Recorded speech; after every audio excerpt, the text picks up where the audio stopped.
오늘 함께 할 수 있는 114 말씀은 예레미야 13장과 14장, 15장 이렇게 세 장인데 오늘은 이제 13장을 중심으로 말씀을 전하려고 합니다. 13장에는 그 예루살렘 그 이스라엘 백성들이 하나님께 순종하지 않는 것에 대해서 하나님이 경고하기 위하여서 두 가지 비유를 말씀을 하고 있고요. 14장은 하나님의 또 하나의 경고가 이제 가뭄을 통하여서 말씀을 하고 있습니다. 그리고 15장에는 하나님 제목을 하나 붙인다면 염증, 하나님이 염증을 느끼셨어요. 그래서 네 가지의 심판을 하나님께서 알리신다 이렇게 말씀하면서 성경을 읽으시면 될 것 같습니다. 그 중에서 13장에 두 가지 비유라고 제가 말씀을 드렸잖아요. 하나는 허리띠, 뱃띠라고 여기 성경이 되어 있습니다. 뱃띠, 뱃띠라고 있습니다. 제가 말씀을 읽으면서 어렸을 때 생각이 많이 납니다. 제가 어렸을 때 뭐 장난감 같은 걸 많이 사잖아요. 초등학교 1, 2학년 들어가기도 전에 그러면 부모님이 이렇게 무슨 이렇게 뭐 옛날에는 만화 영화 같은 데 보면은 막 이렇게 가면도 있고 뭐 칼도 있고 또 허리띠도 있고 뭐 이런 것들이 있었습니다. 그래서 그런 것들을 차고 막 이렇게 나도 지구를 구한다 뭐 이렇게 용사다 막 그랬던 기억이 납니다. 그런데 어느 날 그게 이제 사라졌어요. 사라져 가지고 한참 이제 찾았는데도 이제 못 찾게 돼요.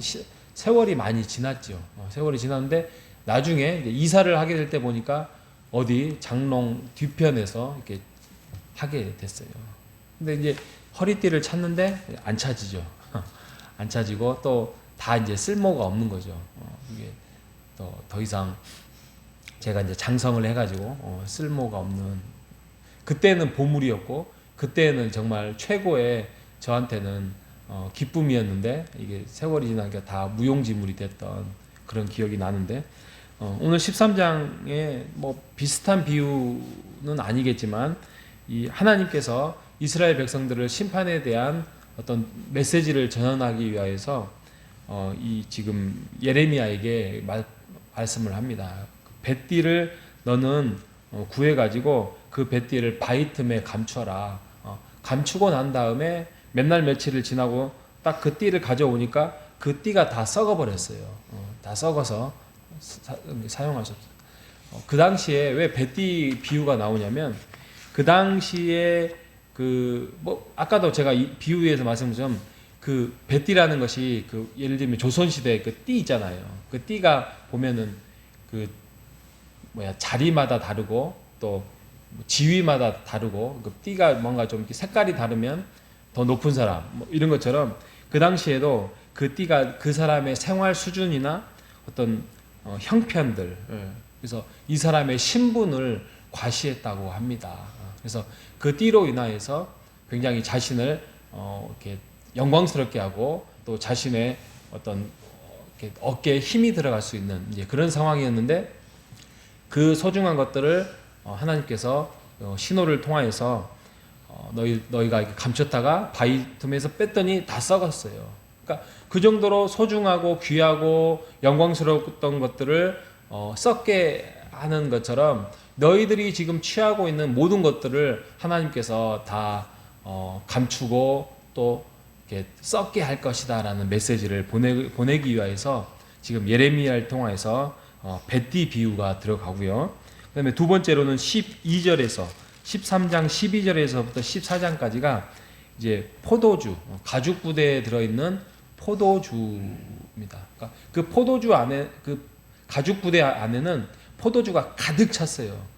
그 당시에 포도주는 최고의 상품 아닙니까?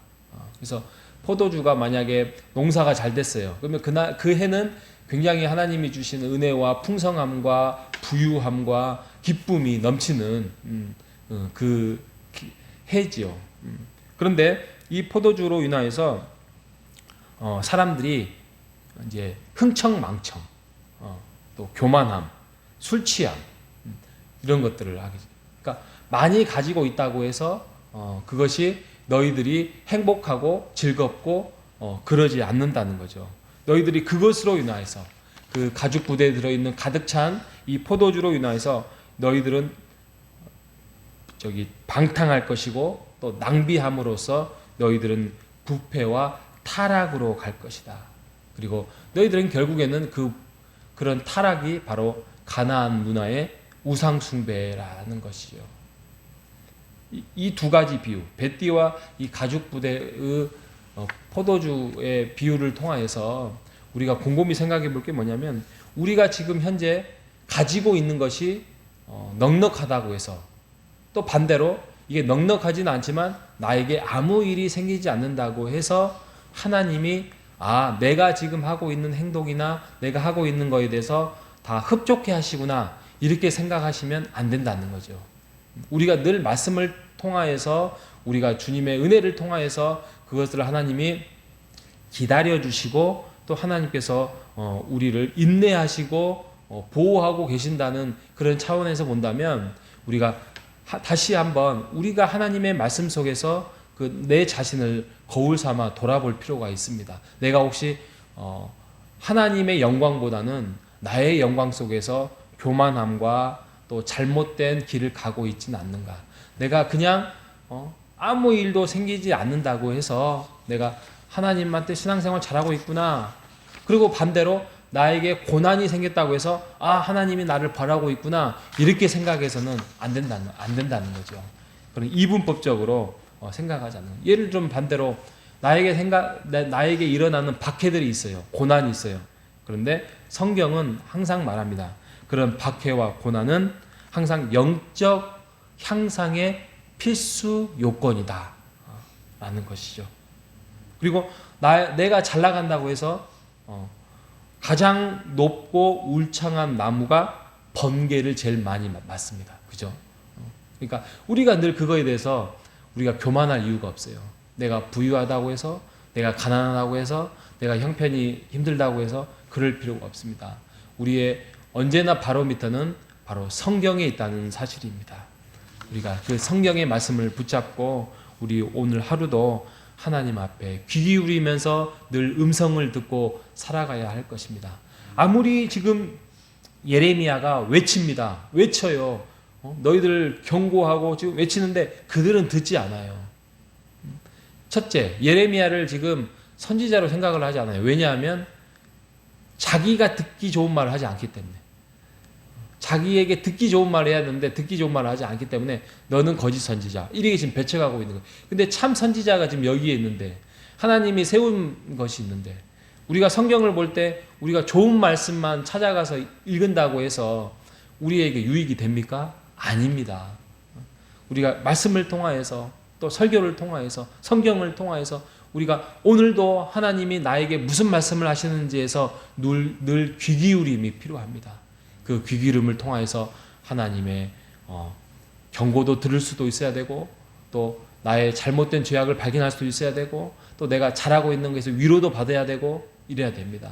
그래서 우리가 오늘 하루도 이 예레미야의 13장과 15장을 통하여서 우리가 지금 예레미야의 말씀이 어떻게 보면 경고예요. 경고가 많은데 그 부분에 대해서 경고로만 듣지 말고, 그래 이스라엘 백성들은 이렇게 해서 무너졌지, 나의 삶은, 나의 직장은, 또 나의 생활은 하나님으로부터 교만하지 않도록 늘 감사하며 또 하나님의 은혜를 사모하며 또 찬송하며 살아가야 되겠구나라는 그런 한 주를 살아가는 우리 모두가 되시기를 바랍니다. 예레미야 말씀이 쉽지 않습니다. 그리고 좀 깁니다. 그럼에도 불구하고 한 절 한 절이 우리에게 큰 위로가 되고 힘이 됩니다. 무작정 읽음으로써 어떤 심판 메시지이기 때문에 우리가 의기소침할 이유가 없습니다. 우리가 이 말씀을 통하여서 위로받을 것은 위로받고, 힘을 얻을 것은 얻고, 하나님 앞에 찾아갈 것은 찾아가는, 그래서 오늘 하루도 그 말씀에 푹 빠져서 살아가는 우리 모두가 되시기를 주님의 이름으로 축복합니다. 하나님 아버지 감사합니다. 하나님께서 우리에게 생명의 말씀을 허락하여 주시어서 오늘도 우리가 예레미야의 말씀을 찾고 구하고 하나님을 영광으로 만나 뵙니다. 하나님이 비유를 통하여서 이스라엘 백성들에게 아무리 전달을 하더라도 그들은 들을 귀가 없고 볼 눈이 없었습니다. 우리도 그러한 인생을 살아가지 않도록 우리가 깨어 있어서 하나님의 말씀 속에서 귀를 기울이고 사회 현상 속에서 우리가 그것을 보고 하나님의 그 신호를 듣고 오늘 하루도 주님과 똑같은 길을 걸어갈 수 있는 동행하는 삶을 살아갈 수 있도록 이끌어 주시고 인도하여 주시옵소서. 살아계신 예수님의 이름으로 기도합니다. 아멘.